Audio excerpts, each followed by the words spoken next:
Hello, welcome to Cedar. Cedar is about following Jesus. It's about how we become like Jesus, how we grow and change. And the idea of Cedar is that it's a framework of practices, things that we do that allow us to encounter Jesus. And the effect of choosing these things is we become like the cedars of Lebanon, written about in the Old Testament, people of strength, excellence, and beauty. People full of the substance and the presence of Jesus. And to get a bit more sense of what Cedar really is about and what lies behind it, I recommend you go back and watch session 1, the introduction, if you haven't watched that. And also, you can get a guide for this session by emailing hello@bow.church if you don't already have it. In the first session, we talked about 6 principles that underpin Cedar, and we're going to look at those in a bit more detail next session. But we also introduced 3 symbols, 3 important symbols that express Cedar. And these symbols are meant to turn it from just what could look like quite an intimidating or boring to-do list into something full of life.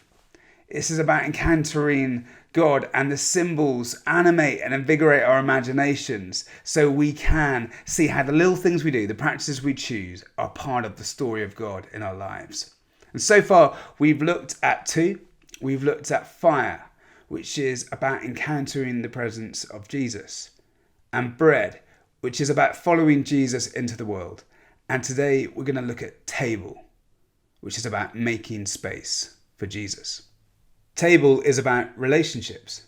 It's about how we relate to one another and how we structure those relationships. And in that sense, it's emphatically about church and how we structure church. So table is a lot about structure. I don't know whether you think of yourself as a structured person.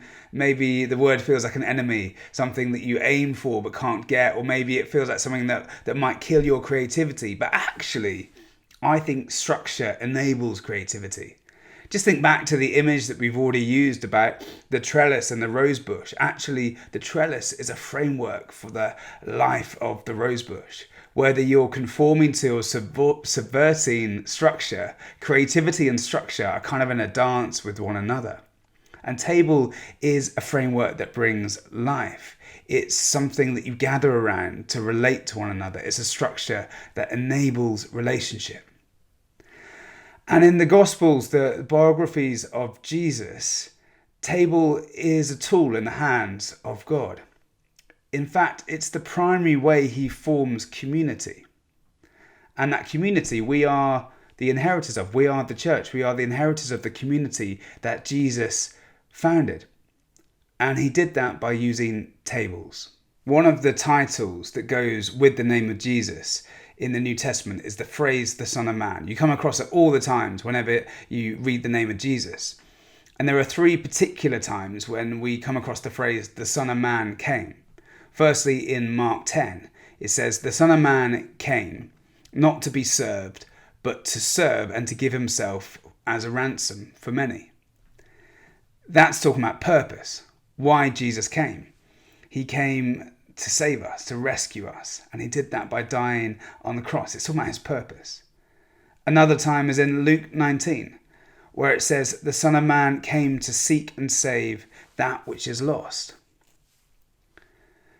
Again, it's talking about purpose. It's talking about the extravagant love of God that won't stay static, but is active and is seeking to make lost things found things. It's talking about purpose, why Jesus came. The third time is a bit different, and that's in Luke 7, verse 34. And it says, the Son of Man came eating and drinking. And this isn't talking about purpose, but methodology. How the Son of Man came, the quality with which he came.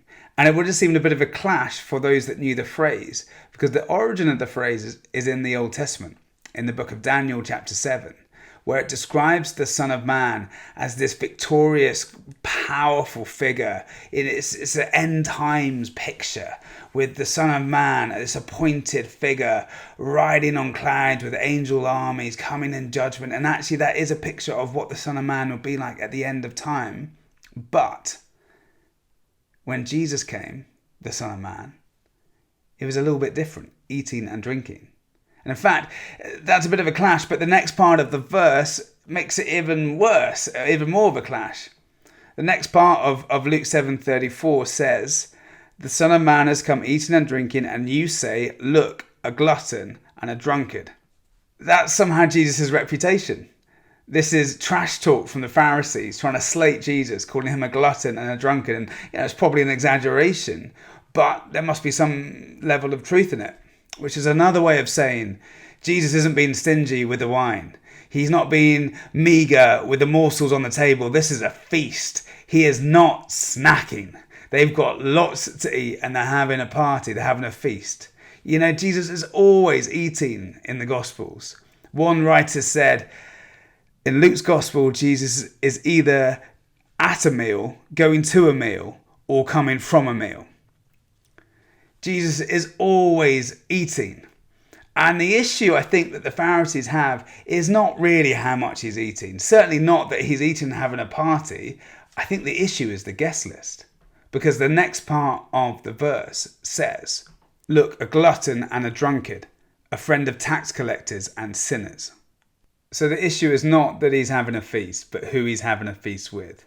It's not the party, but the guest list. You see, in ancient Near East culture, food is so important. It's a deep symbolic act of friendship and unity, but even more so for the Jewish people. You see, the Jewish people had gone through this period of exile about 500 years before Jesus. And it was like a mark in the sand, an absolutely watershed moment for them as a people. An empire, the Babylonian Empire, had ransacked the land and destroyed the temple. And this was just catastrophic for the Jewish people because their identity was tied up with the land. And the temple was the spot in the land where God met with them and forgave them. And it was what marked them out. The presence of God was what made these people special. The temple was the overlap between heaven and earth. And now the land has been taken from them and the temple has been destroyed and the people were carried off into exile. And destroyed and sort of desecrated were their spirits, but they weren't totally defeated. And so they continued to worship, but without the land and without the temple, they had to improvise. And so every home became a temple. And every head of the household was a priest. And every table an altar. And those practices continued, and in the difficult times of the Roman occupation at the time of Jesus, table fellowship was a sacred act. It was a deeply spiritual thing. You would only eat with those that were pure. It was an act of worship. And Jesus has turned that on its head. He's eating with tax collectors and sinners. Now, sinners category on its own, all the people who are impure, unable to go to a temple, so therefore unable to eat at my table. But tax collectors are marked off in their own category because they were so bad. They were like, you would use your worst swear words for the tax collectors. Because tax collectors weren't just sort of moaning, boring accountants. Tax collectors were like gangsters. Tax collectors were awful. So imagine what it'd be like, we don't have the Roman army, but, when ISIS was rampaging and taking over towns, imagine if ISIS rolled into your town and they set up a system whereby they taxed everyone. So everyone, all people at the time of Jesus were kept in pretty grueling circumstances, like right on the poverty line. But to collect those taxes, imagine if they appointed your neighbour. So the centurion, the soldier, might be the face of your oppression, but your neighbour becomes the face of your poverty. And more than that, a face of corruption, a face of your own people, your own neighbours working for the occupiers. And so they will come to your door, demand your money, keep you in poverty. They were the most hated. They were the most absolutely ostracized part of society. They were hated. And Jesus is having a party with them. He's eating with them. He's feasting with them. His table is bigger not by size, but by capacity of who can sit round it. Jesus has made a sacred space with tax collectors and sinners, and the Pharisees hate it. Let me tell you the story of one particular tax collector. We read about this in Mark chapter 2. As he was walking along, this is Jesus, he saw Levi, son of Alphaeus, sitting at the tax booth. And he said to him, "Follow me." And he got up and followed him. And as he sat at dinner in Levi's house, many tax collectors and sinners were also sitting with Jesus and his disciples. For there were many who followed him. When the scribes of the Pharisees saw that he was eating with sinners and tax collectors, they said to his disciples, "Why does he eat with tax collectors and sinners?" When Jesus heard this, he said to them, "Those who are well have no need of a physician, but those who are sick I have come to call, not the righteous, but sinners." Now there's something ironic, I think deeply funny and deeply profound about this story, and it's all to do with the tax collector's name. Levi means to join or attach, but its history is significant because it was the Levites that were picked in the book of Exodus to be priests, to literally join and attach humanity and God together. Because that's what the priests did. They ran the temple, the overlap between heaven and earth where God meets humanity. And now here, Levi, a tax collector, is actually fulfilling the promise of his name. Because Jesus sits at his table. Jesus sits making relationship possible around the structure of a table. We can't fix ourselves. That's the story of Christianity. We can't justify ourselves. We don't get it right. The difference between tax collectors and sinners is they probably know they don't get it right. The good news of Christianity is that Jesus comes to us. He brings about a new relationship with God. It's a temple being formed. It's an altar right in the center of Levi's front room. God is meeting humanity. Levi has fulfilled the promise of his name. He's brought about this encounter by having Jesus to supper. And it's the Pharisees, the religious leaders who are at the door muttering, complaining, and our own self-righteousness, our own attempt to make sense of our own life, to save ourselves, to justify our own existence on our own terms. That's what keeps us at the door. And it's a tragedy because Jesus does not consider the mess of our lives a problem. Instead, he makes a table. He invites us. He welcomes us. He forgives us. He gives us food and drink. God has turned a tax collector's table into an altar. We are invited to a meal with Jesus, but meals like this don't just happen automatically. Ostracized and shameful people don't just happen to walk into a house. It's an intentional thing. It's a structure. It's a table, a place, a home, a time, a diary event. It shows up in your bank balance and your online shopping Tesco delivery. This is something that happened, that takes a decision. It's a structure. Meals with Jesus need tables. And so table as a symbol is a lot to do with church. Whether it's 2 or 3 or 2 or 3,000, every level of church, every structure of church, I think should be a table, a place where we encounter Jesus. Of course, the skeleton, the spine of it all is the public worship. The stuff we've always done in church buildings.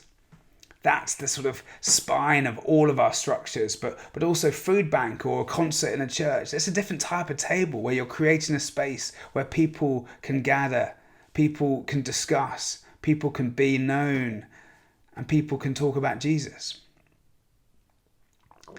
In this time where our buildings are shut, that spine, that center piece of Christianity is hard. We can't gather. We can't do services, public worship, but neither can we do food banks and concerts and create space of hospitality for those that wouldn't want to worship with us. Instead, we have the home.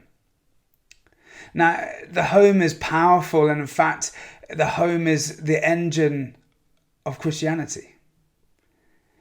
In the origin story of the church, it was the primary place of worship. You know, there wasn't a set-aside church building for Christian worship until 280 AD. I've actually been there. A place called Dura Europos on the Iraqi-Syrian border, the first designated built building for Christian public worship. Before that, it all happened in the home. It was the engine. It was the embryonic, the proto-church. It's how Christianity spread. Under the Roman Empire, at times fierce persecution, Christianity was a thing around the table. And I wonder in this time where our buildings have been shut, if it is the home that we must reimagine, the home that creates a space for Christianity to breathe. And Cedar was designed before our church buildings were shut, to allow us to do this, to follow Jesus in our normal everyday life in our homes. But now it seems really quite special that in the sadness of our buildings being shut, we'd have this opportunity to focus on the power of the home. And so with the building shut, it feels like Christianity might be getting stronger, just as the church looks weaker. So the idea of table as a symbol is a way of thinking about structure, the decisions we make, how Christianity shows up in our diaries, how it shows up in our front rooms, how it shows up in all the social and relational things we do in the week. It's not a structure that dampens creativity, but the table is a possibility for life, like the trellis image. Think of all the amazing conversations and times you've had around a table, but it just wouldn't really work unless there was a table, a context to sit down and to meet and to talk. And remember, with Jesus, it was who he had around his table that got him into trouble. I think we need to rediscover what it is to have the other around the table, people who are different to us. The table is a tool, if not a weapon, in our hands. It was how Jesus came as the Son of Man, eating and drinking around a table with tax collectors and sinners. And at this time, it's a weapon in our hands. I look around London, and even before the pandemic, loneliness and isolation was off the charts. It's even more so now. When I dream about the future, when I dream about the church alive, of course, with the spine replaced, with the opportunity for our buildings to host public worship, of course, that rhythm there. But I see the table as a weapon, because that's the place where we can invite people who are different from us, who may not even want to come into our church buildings, make friendship, to have hospitality. Wouldn't it be great if the church was known as a place where people who disagree can disagree well? Wouldn't it be great if our homes were like that? Where we're the uniting, the joiners, like the priests, the Levites, the joiners and attachers of different parts together, joining sort of disparate, fragment parts of society to have meaningful conversation and relationship. The city needs this. And it is the church. It is our identity. And you don't need to force Jesus into conversations, but he is revealed in these times. We just share him like broken bread. You don't force bread in people's mouths. You break it and you put it on the table. As we host tables and invite people into our homes, we're just offering Jesus. You don't have to sneak a Bible verse at the bottom of the ice cream bowl, but do talk about Jesus. Let his name be on your lips. Be generous with the faith that you have as you gather people who may not agree with you around a table. Share him with others. And so when I dream for the church in this city, I think that the fight for this city is the battle for the table. It's the tool and the weapon in our hands. So there's always something to do at the end of each session. And for these symbol talks, we've given a daily and a weekly practice to embed the idea into your life. And the daily practice for table, well, firstly, I should say, you've probably been listening to me thinking, eating in each other's homes, gathering, how are we going to do that? Well, of course, some of this will have to take place over the phone or on Zoom or something like that. But there'll be a time when we don't have to do it all online. But some of this will have to happen online, I'm sure. But daily, the practice is to eat one meal a day with somebody else and to have a significant conversation. Now, you might be living with other people, so it might be easy you think, I eat like 2 or 3 meals with other people. Or you might be thinking, I live alone. Like, how do I even do that? So if you live alone, just have a meal over Zoom. Share a pack of quavers or whatever it is that you want to do, but do something you can do in common, something maybe you can eat the same thing, try and make the same recipe, so it just feels shared. But if you eat with the same people, you probably talk to them every day, and it might be hard to have significant conversations. So easy just to do small talk or to talk about circumstances rather than significance. So with the session guide, we've got a list of questions and topics that help you to get to deeper things in life. If you don't have the session guide and you want it, just email us hello@bow.church and we'll send it over to you. So daily practice is to have one meal a day with somebody else and to have a significant conversation. Secondly, the weekly practice is to establish Cedar in your life for good. So we've talked about the fact that this really works best to do with others, to journey together, to encourage one another. And you hopefully put in a few weeks in your diary where you can do this with others. Well, try and put it in indefinitely. Try and think there'll always be a time in your week where you're meeting with other people to encourage each other to practice Christianity. And the second part of the weekly challenge is to try and involve someone new.